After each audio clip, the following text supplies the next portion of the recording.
अस्सलाम वालेकुम व्यूअर्स, आप देख रहे हैं शाइस्ता बातें। आज हम आपको चेहरे की चमक के लिए एक जबरदस्त मास्क बनाना बता रहे हैं। शुरू से आखिर तक जरूर देखिएगा।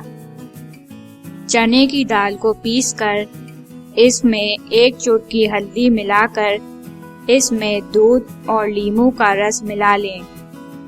फिर 2 चमचे खोपरे का तेल मिलाकर अपने चेहरे पर लगा लें। फिर इसे आधे घंटे बाद नरमी से आहिस्ता आहिस्ता अपने हाथों से हटा लें। आपकी जिल्द चमकदार हो जाएगी।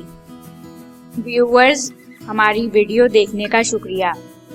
हमारे चैनल को सब्सक्राइब करें, बेल आइकॉन पे क्लिक करें ताकि आपको हमारी हर वीडियो की नोटिफिकेशन सबसे पहले मिले। हमारी वीडियो को लाइक करें और शेयर करें।